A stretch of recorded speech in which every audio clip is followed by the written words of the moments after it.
Thank you. Thank you so much. And Jessica O'Donnell, thank you so much for inviting us to be here, and thank the Hugh Lane Gallery for making us part of this wonderful exhibition. We're very delighted to see the map on the move, and being on the north side of the city, we're delighted.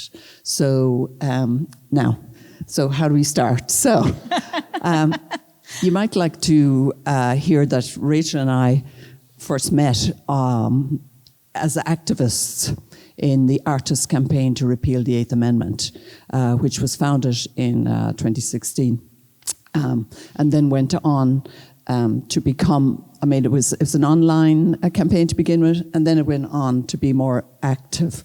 And we became involved in a small group of people making banners and performance wear for the marches that were associated with that. So when we were invited by Melissa Boyle of the Rua Red in Tala to become involved in a series called the Magdalene series, it seemed like that kind of spirit of collectivity and working together that we had experienced on an activist campaign would be the perfect way to move into this work. So, I mean, we were almost there already, so we didn't have to think very hard when we were invited, to do that. So we were like, oh yes, what an interesting project this would be. And to create something in textile seemed really pertinent as well, because this was how we had worked when we were creating the banners. That had also been a distance project in a way, because I had travelled to Alice's studio on the weekends to complete some of the work, and then back to where I was living at the time in Wicklow. And, all of these things seemed very prescient for what was to come. The textiles, that just seemed to hang together with the whole idea of the Magdalene, because of the laundries, because of our affinity as people, as humans with textiles, that we all have this relationship to fabric and to the kind of materiality of what something like this could be. Yes. And we were looking to explore a way, because the gallery at Rua Red is an enormous gallery, to fill this with something that was monumental and yet soft, in a way that would create a backdrop for people to engage with. Yes, and something mobile as well. The way the banners were kind of mobile. Something that could be wrapped up and taken to other spaces and moved around, and it was malleable as well. Yes. So that kind of reflected the whole subject as well for us. And I suppose it would also be worth saying that it was like a collective process with the other artists involved in the Magdalene series, like Jessie Jones, like Amanda Coogan, like Grace Dias. And we had a great relationship of sharing ideas. And research. Yeah. There was a lot of, we had people invited like Siobhan Garrigan, Professor Siobhan Garrigan from Trinity, or Lisa Godson, to come and talk about the materiality and the ideas around who the Magdalene was or who she could be. Yes. And this was really, one of the formative ideas, who was the Magdalene, and that played into it. But we also, before we even got there, we had to develop a lexicon of imagery. Yes, that's right. But we knew right from the beginning, right, there was going to be big. There wasn't going to be something small, but something that added up to be big, collectively, and added up to be big. So I think almost straight away after we became involved, I think it was lockdown, was it? First lockdown? Almost straight away. Well, we'd started sending images to one another. That's how we began. We kind of began in that way to create something that was a language that belonged to the two of us rather than two separate artists. We each have our own practice, and that's quite an individual practice. And this was something that we were trying to bring together and create something that really came from both of us, rather than two artists kind of putting their work side by side. Yeah. And that was quite an important intent for us in that way, that it really was this collaborative work. So we did these daily drawings, so I'd send Rachel a drawing, she'd send me a drawing. And then I think very early on then we became interested in mapping and in cartography. That's right. So, the whole notion of mapping the human body, but also, mapping of space, cartography, the map, maps, like before maps, in a way, the world was a limitless place, so nothing was delineated. But maps have been a way to limit the world often. Well, they were such a patriarchal symbol, and they were used in war very much to situate who owned what and what belonged to whom and what battles had been won. And in a way, we quite liked that idea, because we wanted to show what battles we had won in our struggles as women throughout the world. But it was also a way of naming things and of saying what had happened. It was like a marker in a way, and that became important to us. Yeah. But maps are also important in what they leave out. That's right. They have and silences. They always have an agenda, and I think that was very important to us as well, to see, how this could be utilized in a way to talk about things that were quite difficult, and to look at very nebulous subjects in that way. And so we were interested in this kind of language of cartography, and we became interested in the idea of deep mapping, which is rather than just the surface topography that you look at as named. Deep mapping is kind of where you try to understand a place in terms of what happened there and in terms of who was there, whether that's people, animals, plants, whatever, that the place has meaning more than it being named, by humans. So that's what I mean by deep, mapping. We read a lot of research about cartography and feminist cartography as well. And also the symbolism, how different people could read different things into the symbolism, because where it's about our particular experience or particularly Irish experiences in one way, we have found through various people interacting with it that there's a wider experience, that people can come in and because it's textile, because they know stitch, they can find their way in at their own place. So it became much more universal in that way. And that was also really important to us, that it wasn't kind of defining who could actually read it or not. Yeah. And we had hoped, I guess, that our map wouldn't be a definitive map. There was like an open map, and you'll probably notice it doesn't have any north, south, east, or west, so that you can enter the map at any position and find your position in it. So then, once we started on this idea of cartography, that this was going to be our kind of structure, then came the lockdown, I think, wasn't it? First lockdown. It was, but even to come back to that whole thing with the cartography, when we talk about, why is it installed the way it is upstairs? Why do we approach it from the back? That this was also really important, that it was a sculpture, that it was something that you had to navigate. So it's not something that hangs on the wall or is rolled out in that way. You actually have to move yourself around it and position yourself within it. And depending on your position, you actually see certain things or don't see other things. And also, we're not hiding anything, from the making of it. So you can see the back of it, you can see the front of it, you can see the stitches that attach things to it, which have their own abstract aesthetic, and qualities. And qualities, so that you can see how it's made, you can see everything about it. So that was very pertinent, for us as well. So lockdown arrived, and I'm just going to skip over this slide because you can't see it so well. It's the map from the back, but you can't see it so well in this light. So I shall just, right now. So that was from the back, so now we're going on. We'll just skip that one, and we are now going on to the figure of Mary Magdalene, which really was our starting point in terms of, the historic figure. And the theme that had been set by Mullisa in Rua Red. And who was she? And the more we researched, really the less we knew about who Mary Magdalene was. That's right. She really was a cipher. Well, she's been made a kind of an amalgam of all the Marys, for the Christian Church, for instance, who decided in 591, that she would be Mary of Bethany, the woman found in adultery, all those would combine to be Mary Magdalene, and that then the church would use that kind of archetypal figure, as a tool, I suppose, to suppress female sexuality, really, or female in general, from then on. So she's like an archetype or an iconic figure, so. But where she became really venerated in certain areas, so in the south of France, they almost used her as a tourist attraction. And they had her caves, and you can do a pilgrimage, and there was, absolute ructions over who owned particular parts of her body, Yeah. or ostensible parts of her body, alleged parts of her body.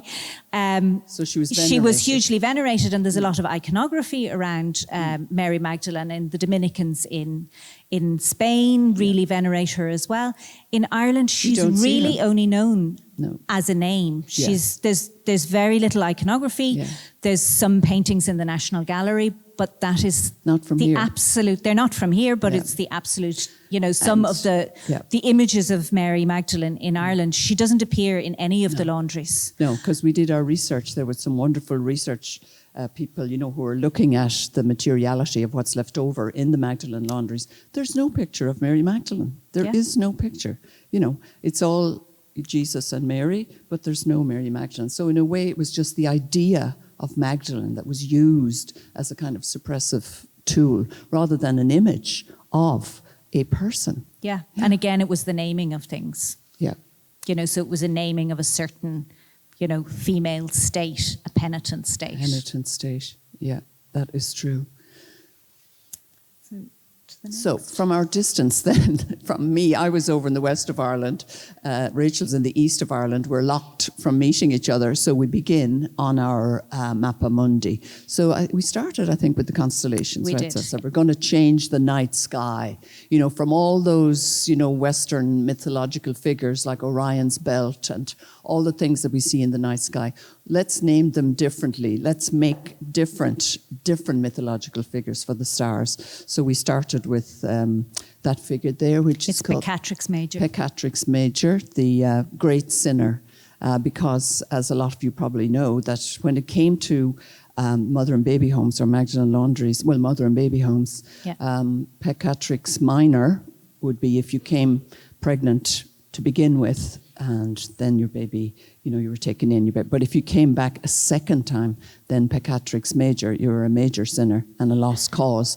And then you were actually incarcerated and kept, working as a slave, really, in a Magdalene laundry. And your children, were taken from you. So we lift up those figures into the night sky, along with many other figures that we have, like the Whore of Babylon, the cloak, because we see references or kind of reflections in our work too of the great cloak image of, for instance, our own great saint, Saint Bridget, and the magic cloak that she, Laid out to claim the territories. To claim the territory, so it's like claiming territory as well. And we have 10 cigs is one of our constellations as well, cigarettes.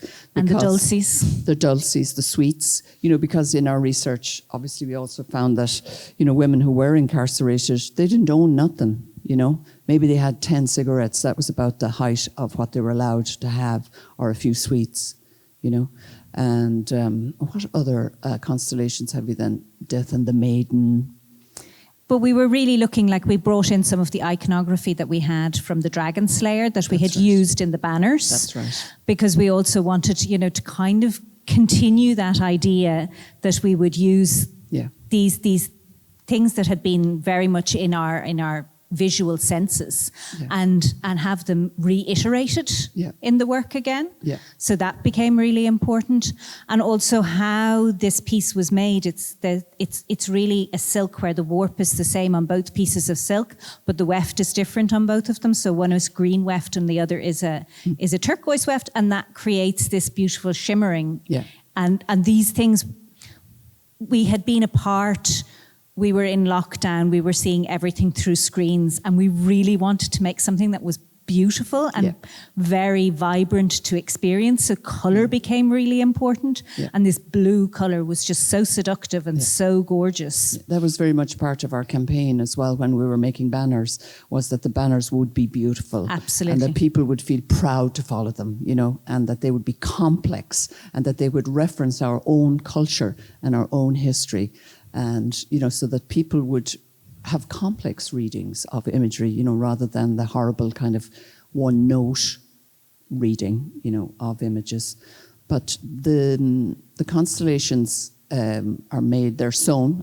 That's the thing to say as well. Everything is hand-stitched, by... We quilted part of it as well, though. So we quilted in the colours. So once they had been hand-stitched, we quilted in the colours, or quilted in the pieces together, because that also comes the whole history of quilting, where we know it from a more feminine background, and the whole American idea around quilting. Quilting really comes from Japanese and Chinese warriors. It comes from, wearing militaristic background. Yeah. So, your armory was originally quilted. And we wanted that framework from it, that there was this sort of protective space around it, like that this night sky would also be protective as well. Yeah.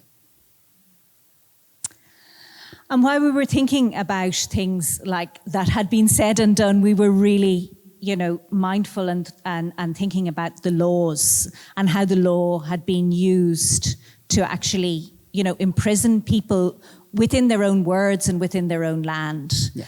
And we wanted that became part of it, and also these change of laws. So there were a lot of ideas back and forth over the various different. We had to look at the things like the Dance Halls Act, and the various different acts around the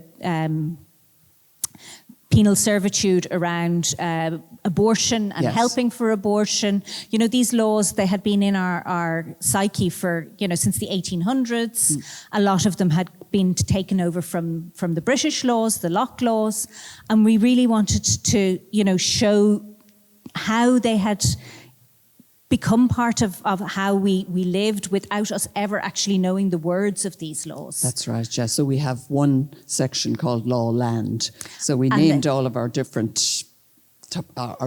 features. I mean, it's a big long list. That's why I got it out there so you could see it. But like the constellations, I have the list there. The heraldic shields, I have them here, Rachel. So like the heraldic shields were kind of, they were the ones that they're in between the constellations as well. Yeah. And they really show what laws were passed and what laws were actually repealed. So like we have the Marriage Referendum Act. Yeah. And we have the Regulation of Termination of Pregnancy Act 2018. Exactly. Yeah. Contagious Diseases Act 1864. Curragh of Kildare Act. Which was really about the wrens of the Curragh. That's right, yeah. And that was something, our previous colleague, Amanda Coogan, had made her Magdalene series piece around the wrens of the Curragh. Yeah. And this was really, part of the research that we had all collectively done was very, very interesting to see how women had been, deemed livestock through this act, because the wrens of the Curragh were a group of women who were camp followers or prostitutes who lived in the furze bushes. Yeah. So they lived communally and collectively under the furze bushes in the Curragh. Yeah. And when this act was passed, they were seen, they had been deemed as livestock, and the livestock was no longer allowed livestock on the Curragh. Yeah. be kept on the Curragh. That's how they got rid of them. Yeah. So, then we have our great oceans in the middle, and that is pure silk. We also use silk, right? Yeah. And that silk paint is used on that. We have our monsters swimming in that ocean, and our islands and archipelagos in the middle. I could give you a list of the islands if you're interested. Well, this particular island is a really interesting island, because this is an island that a lot of people would like to go to, because it's the Badlands. Yeah. The Slag Island. Yeah.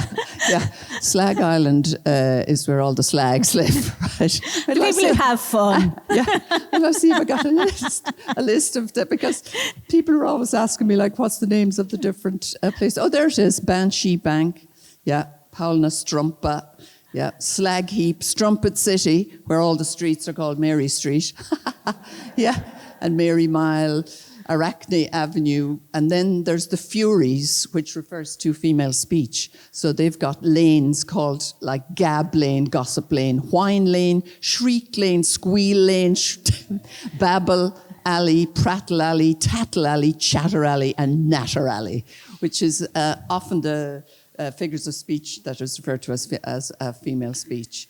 Anyway, we've got Coven Town, where all the witches live. Baba Yaga, sorceress, Matt's daughter lives there. Biddy Early lives there, But I mean, what came out in particular, I think it's obvious in this piece and in some of the other islands as well, is how we were really interested in using humour. Yeah. Because we had these lands around law. As a tool. We had these lands that were, these various very tragic and very difficult subjects. Yeah. But we also wanted to have something that kind of celebrated strength of women and all these women who had been rebellious and these types of women who just didn't shut up. Well, it's a classic female or feminist tool is to use humour in order to subvert law and subvert what's going on. So that was especially in Ilan Ulk, and we put in a little pub there for the two of us called The Hound and Harlot. The Hound and Harlot. Which you'll hear if you listen to Sinead's piece. And I mean, Yes.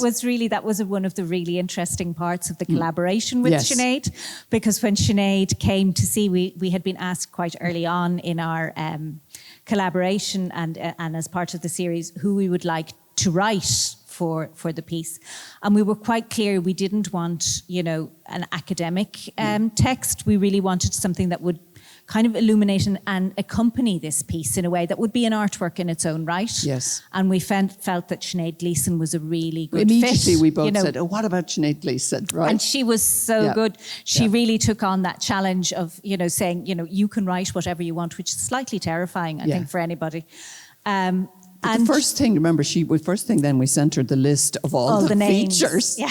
And she was like, oh my God, this is like a poem, it's like a kind of a chant, So then she came up with the idea of doing a sound piece, not a piece in writing, that she would write it, but that would become a sound piece because her partner, Steve Shannon, is a composer. So they were able to work on that piece together. And we were just so delighted because it brought voice to the project and sound, and not just imagery and tactility. It brought this sound. And it became a companion piece rather than, something that was just referring to what we had done. So we were really, really interested in how collaboration can kind of broaden in that sort of aspect, that this was a really great way to bring in new ideas. And it also bounced back because when she begins her text, it's all the names of these various different women. And we were really interested in, how do we bring that back in? So we had created all these little medallions. Yeah. It was the tail end really of, so all the features were there. And we were like, oh, how do we do this? And I think it was you came up with these beautiful the smallest little embroidery medals that you can have. And so we did tiny little portraits of people like Bridget, Laxmi, Marsha, Mother Jones, Bernadette, Catherine Corliss, various people, Nan Joyce, various activists and people that she had mentioned. So we did our little portraits and hang them like little miraculous medals to the front of devotional medals, devotional medals to the front of our map. And that just shows how, when you're open, a collaboration can really, blossom in that way and create something that's completely unexpected, which I think was so marvelous. We were so glad with this collaboration. Another part of it, we were very, very, I suppose, spent a lot of time, and that was one of the things we found, that time was of huge essence to creating this work. And the longer we had to spend on it, the more time we could spend on difficult subjects. Well, the deeper it got as well. And the deeper it got. But, things particularly like the Rhine Report or the, Mother and Baby Homes Commission, these were subjects that we needed to include, but we also needed time to work out how we would include them without taking anybody's story, without co-opting something, without it being a testimonial to something. It wasn't going to be just listed. It couldn't be just, there. So we were, kind of interested in the materiality of how we could do that. And this particular piece, the napery, is created from... It is a tablecloth that belonged to a parish priest who was instrumental in putting at least one or two women in the Magdalene laundry. And I had come by this and we decided this was the perfect kind of material to be using for this particular thing. Because it has its history already. It has its history. It had holes in it already, which was quite interesting. And it was a damask which was woven in such a way that there were various religious objects in it. So there was, the whole Irish Renaissance symbology with the round tower and the harp and the shamrock. Yeah. And yet there were, things like the Rock of Cashel and Clonmacnoise as well. So it just seemed like it had been gifted to us in a way. Yeah. And then we use stitches that are, people might repairing know from Shashiko, or they're kind of Boro stitches or a type of borough which comes from that ideology of poverty and trying to repair things all the time. Yeah. It's Patching. You're constantly patching. And these particular small pieces are pieces from nappy cloths. They're pieces from, dishcloths and very, very humble fabrics that are being used to patch this up. So this was quite, important to us how we utilize stitch. Yeah. And a lot of the fabric also has its history already, like some of it is clothes from dear friends, perhaps that have passed, or, people that mean a lot to us. So that's also, like a personal history is also stitched into the map. It's not just a history either of this country or any country in a way. So like we bring our story into those stitches by stitching. Absolutely. And, while you're dealing with difficult subjects, you also we really wanted to bring in something that was about the future, joyful and future, without saying, it became really important not to say that something was done or finished or that we had a resolution. Right. Yes, we were very aware of that in terms of Magdalene. In particular, in this country, for instance, this notion that you could just monumentalize something and then it's over. Time's gone, off we go. Isn't that great? We're in a different era now. No, we're not. Things have not really been resolved. So we wanted to somehow reference an ongoingness and the kind of future, and that there could be change. Yeah. So I think I was listening to a science program on the radio, and I heard about these things called imaginal discs. I don't know if any of you have heard of them in terms of nature, that some insects who metamorphose in their lives, over 3 different stages, their bodies are covered with something called imaginal discs. That means that each section of their lives, they change. They have the possibility of change all the time. Within their cellular structure. So they have the possibility to change once, they have the possibility to change twice, and then they also have the memory of what they were in a way before. And I just thought conceptually this was such a beautiful idea, and we decided to make this kind of, as the final addition to the map, this imaginal disc forest that you see there in front of you. And what we did was we asked all of our colleagues, people who are working on the Magdalene series, people who worked in Rua Red, dear friends, people who meant something to us, to send us some image or something that meant something to them. So they did that, and we made these discs, for each person, and we kind of see it as somehow emblematic or some kind of futuring of the imagination, because I think it was Einstein said that knowledge is all very well, but the imagination is much larger than knowledge.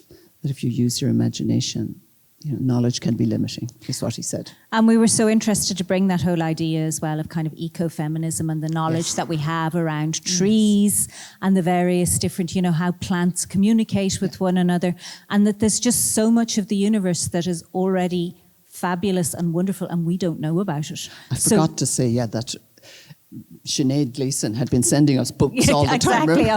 This was the great thing, our reading was, and she sent us this book by Rebecca Tamash. I don't know if anybody ever heard of her, called Strangers, Essays on the Human and Post-Human. And that was really about, it was something called panpsychism, which is this amazing notion that everything has a brain.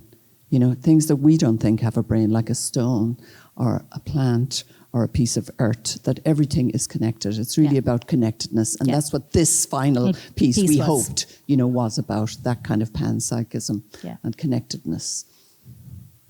And so the last slide.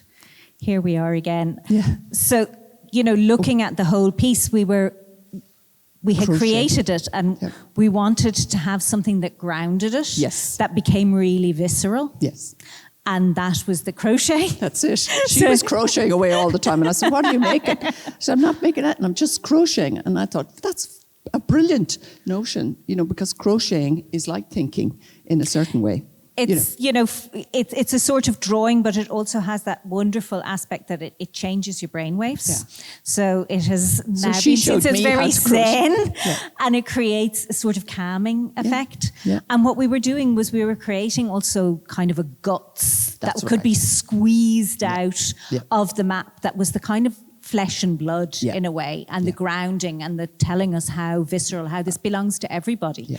You know, and that was so important in the echo from Sinead and Stephen's piece, We Are the Map. Like, it really was an invitation for everybody to become part of this or to belong to this. Yeah, it's kind of the guts of the map. A lot of people see it actually as hair, you know, that it's coming down from that figure, you know, on the top. But yeah, people read different things into it. And we have our winds there as well, the different winds, you know, like the shigui and...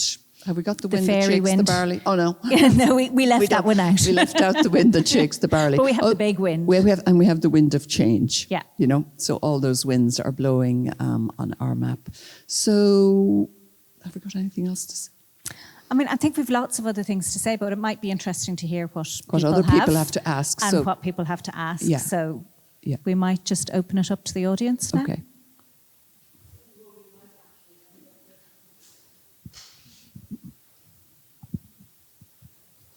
And if there's any part of the map you'd like to ask about or any particular features or anything, that's fine with us. I have a list of them all here.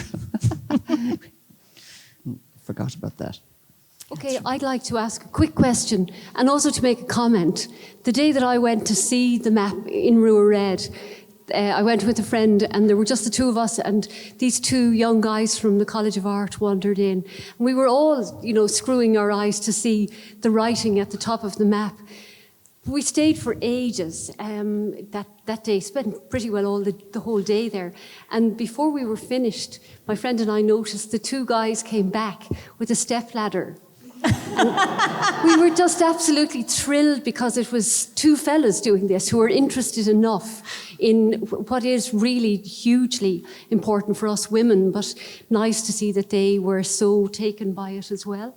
But then the other quick comment, question I have really is one of my first thoughts on seeing this was that the image is very like what you get as an ultrasound image when you're pregnant. Yeah. And I wondered if you thought about it as a sort of womb, you know, an ultrasound womb, because that'd be very appropriate as well. Yeah.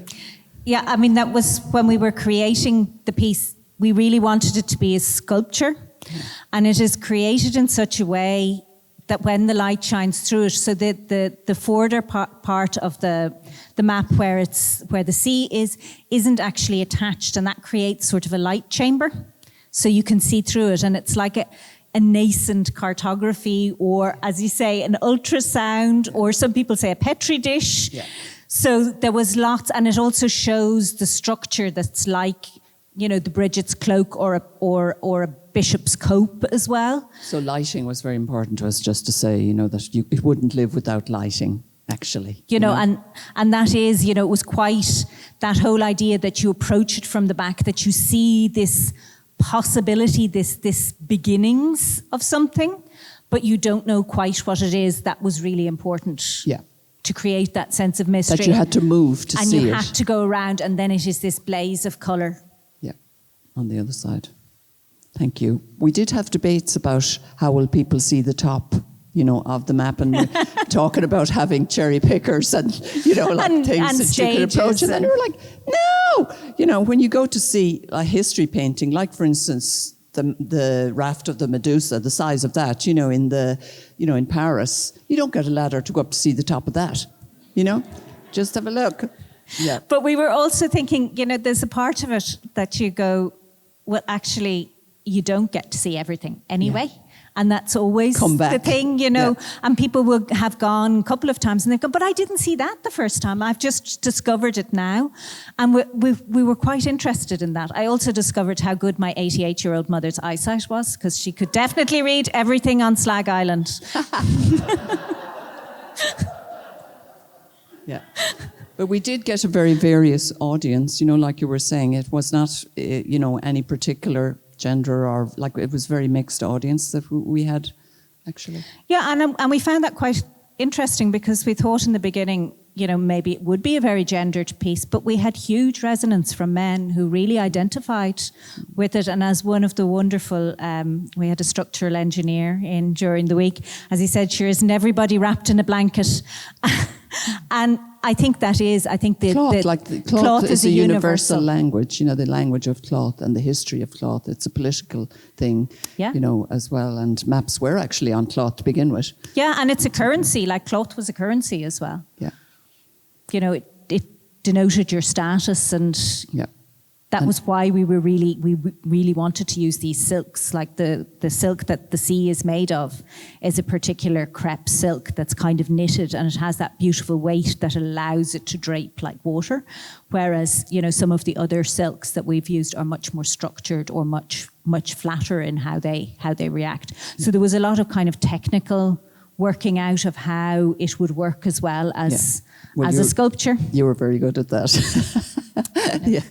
yeah, much better than I at structural stuff. But we had our different contributions. Yeah, but it was made by both of us. That became really important as well. All the decisions, every decision that went through was both of our decision. So it really is a work by both of us. That is true. Yeah. You couldn't divide it up and say this bit or that bit. No. It really is the two of us. Yeah. But it comes out of a long time working, as you said, and previous work as well has all, fed into this, and our own personal work has fed into this as well. It just came at the right time, And there's a certain amount of trust that if you're working in this sort of way, you have to actually trust the other person when you're working collaboratively like that. That there will always be the best interests of the work at heart. Yeah. And that's something that, has really lent itself to, I don't think without that, it would be the project it is. So I have to say thank you to Alice. Anybody else got a contribution or a question?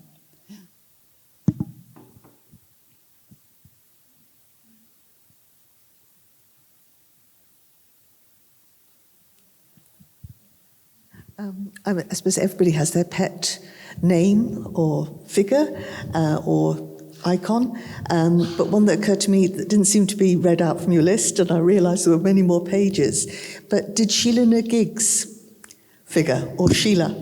Yeah, there's a mergig there. Did you see her in the sea? It's kind of combination of mermaid and Sheila. So it's a mermaid in a Sheila position. You'll see her on one of the seas, yeah. But there are a lot of vulvas in there as well. And there is a kind of little Sheila Nagig figure in Lowland. At the bottom of Lowland, there's all these little, vulva-ich figures, and there's a Baobo figure who would have been, also similar to Sheila Nagig. So they are in there. Yeah. And there's a kind of that green island we didn't talk about. That one that refers to more or less kind of our own literature and history in Ireland and stuff, and that's got features like the rock and the hard place, and the rocks of Bone, the mounds of Mam, Fortress Moralis, Sinner's Cove, the swamp of transgression, the wood of twisted desires, Wild Oats Field, the rocks of Bone, the crossroads, Country Girls Cove after Edna, and the ballroom of romance, of course. Of romance. But I think how many names did we have? How many place names did we have? 100 and? Don't know. 70 something, yeah. I think. Anyway, it was very enjoyable working through literature and through mythology and through folklore, bringing all of that history with us to the map as well. We didn't really have to make it up. It was it's already there. Yeah.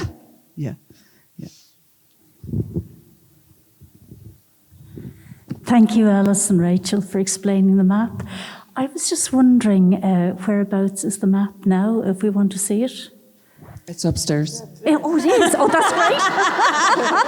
It's upstairs. No, I'm a bit out of the loop. Yeah. It's upstairs in Gallery 17. Gallery 17. And We Are the Map is right beside it, so you can go in and look at it and then listen and then come out. Because very often people have said when they've come in and looked at the map and then gone in to see or to listen to We Are the Map and then come out, it has a very different resonance as well. So I would encourage you to maybe do that if you have the time. Okay, thank you.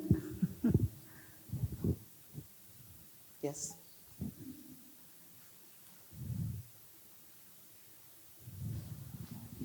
Thanks both. It's been really interesting, and the map was stunning piece of work, and it's such a privilege to be able to see it again. But I suppose the big question is it going to have a permanent home? Well, that is, our wish would be that it would be at home in the psyche of the nation somewhere, you know? So, yeah. I mean, we would like it very much to be something that people felt an ownership about, and that it was in a permanent collection somewhere in Ireland. That would be very nice. But that is not for us. No.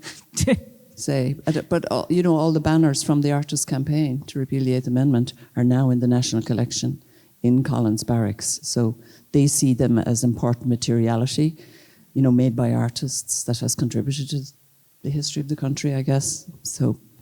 But an art collection is much more easily accessible than an artifact collection. So, thank you for that question. But thank you.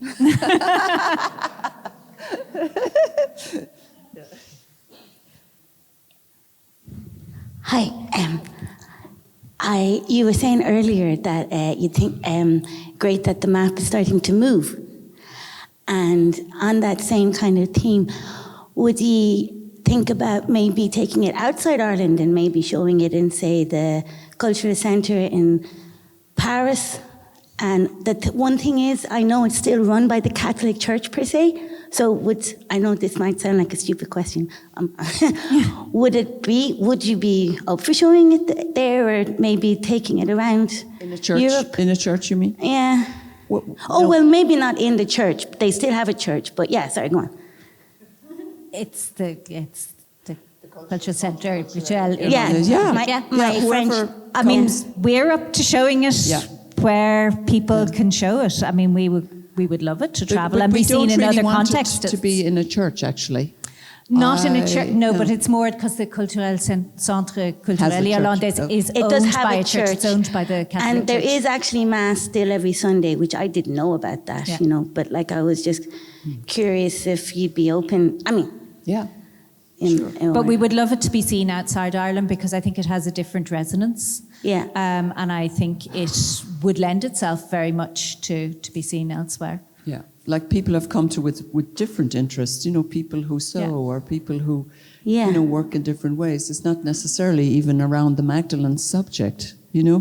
So people come to it with different languages, which is very good for us. And we'd love to see it in different contexts and in different cultures. And to hear, you know, for instance, in Paris or in Africa, in Palestine, you know, somewhere where we would hear the language come back to us. You know, we've learned so much already from our own culture through the work, but I would love to learn our work more through other cultures. Yeah. Lovely. Thank you.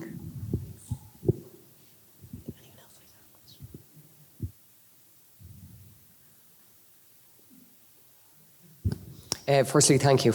Just to say thank you to Rachel and to Alice for bringing this to Ireland.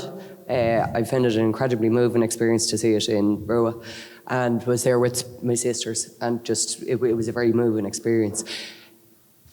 Aside from the emotion, just to ask you, it was more a practical question because you were doing it through lockdown. Did you physically send pieces to each other to work over? I'm not sure, did you mention this? Well, we certainly sent threads and stuff, you know, to each other. But we also sent pieces by post. We did. The post was great during lockdown. The post was great, and I'd look forward to things coming. And when I'd need something, then I'd run out of something. I'd put out a request on Facebook or something, and then another artist, you know, like Ursula Burke, sent me loads of white felt because I needed it for the Constellations. People were really generous, and people were watching during lockdown how they could help people. So we had that kind of collectivity in our artist community as well. You know, it wasn't just between me and you.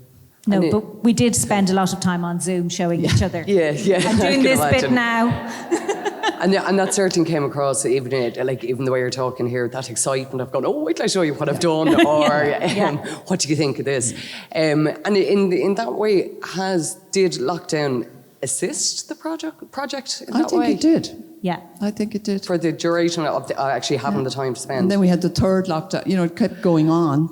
Our date for showing was actually way sooner, and then we had to wait again. And actually that's when we came on then with our medallions, you know, in response to Sinead and Stephen's work. So time is really stitched into that. So we were lucky during lockdown to have something going on. Thanks. Thank you.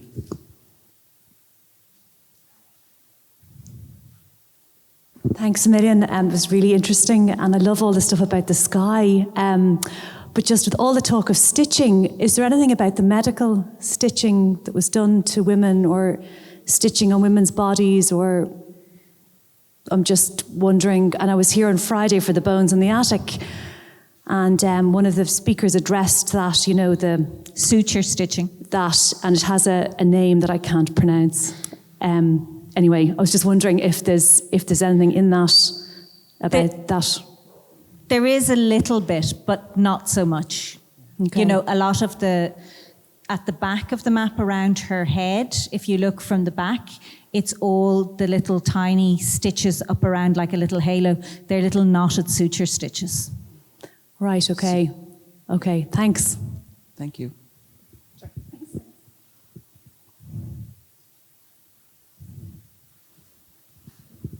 I just wanted to, I'm seeing this work again for the second time here, and having seen it in Rua Red, where it was the space where it was originally commissioned for.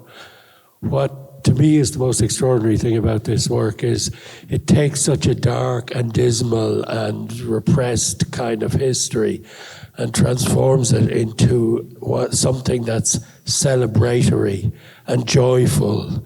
And I mean, the beauty of the work is extraordinary. And I think the Hugh Lane would be a great place to have it permanently, because I think this city is where I think it should belong to the people of this city, because there were plenty of Magdalene laundries and there was plenty of hardship and suffering in this city, you know. So I do think it would be an appropriate place for it to find a permanent home, and that it should also tour to all sorts of places, you know. Thank you. Well, we were incredibly grateful to the Hugh Lane for the opportunity, I have to say, because, you know, as you say, it was created for Rua Red, and that is a very specific type of space, and it's wonderful to have the opportunity to see it elsewhere.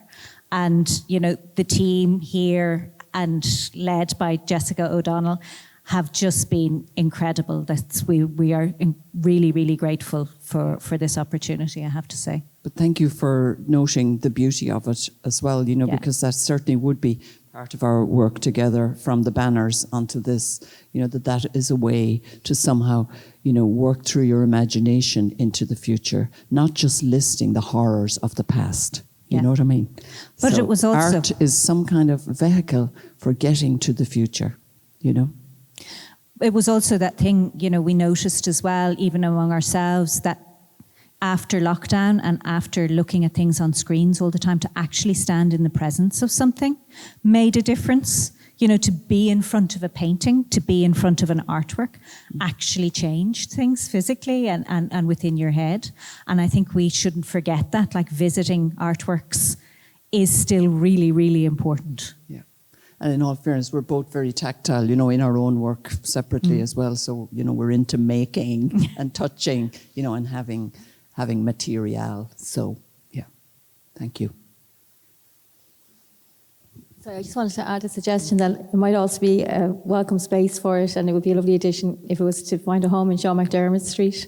Yes. Okay. Yeah. Is there going to be a museum in Sean McDermott Street? A Magdalene Museum, is that right? Or is that just a rumour? I just know I hope it's going to be preserved and honoured, and I think it would be a nice place. Yeah. Because those spaces have such resonance, you know, they have such resonance in history, in their shape, in their corridors, in their tiles, in their ceilings. You know, it's like as if they have absorbed the deep map of our history.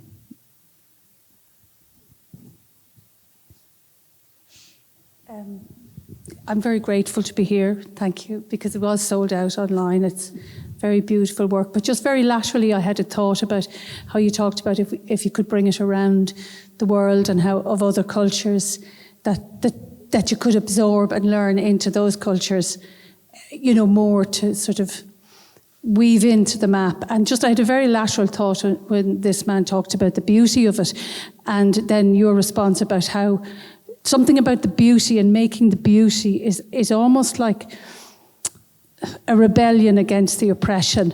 And it's almost like this positive, subversive idea. And I just remembered hearing a story a number of years ago, something I was listening to on the radio, and there were women in Afghanistan who were meeting secretly and privately to teach one another and younger women how to put on makeup. And I just thought of how that culture was trying to do something like this, and just to share it, that was it. Thank you so much. I mean, I think my own thing with that is always the best revenge is to live happily. Yeah. It is a counter to horror. Yeah. You know.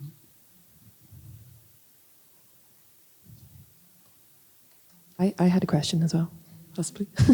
I'm quite interested in collaborative practices. It was really nice to hear about you guys talk about how you work together, and I was wondering, was there any points where you had differences and you had to negotiate around them at all, or? Well, no. Fabulous, never mind. Like we're just on the track, you know, we're like on that track. And like Rachel said earlier, we just trusted each other's aesthetic. I just thought, she's fine, let's go, you know? And we made decisions, like what we did was we made decisions for the work. Yeah. So it wasn't about your personal idea or your personal part of it. It was, does it serve the work? And if it worked within the context of the map, then it was fine. That was yes. And if it didn't matter what it was, it had to go out. So I think that became, you know, you triangulate it and it becomes less about your own personal thing and what actually serves the work. Thank you.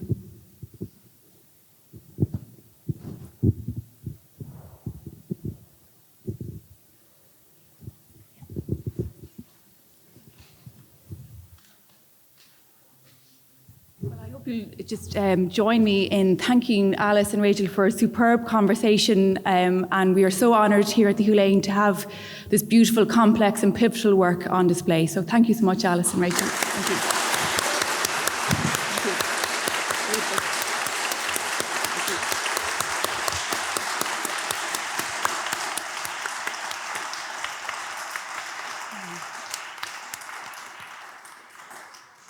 Now, I'd like to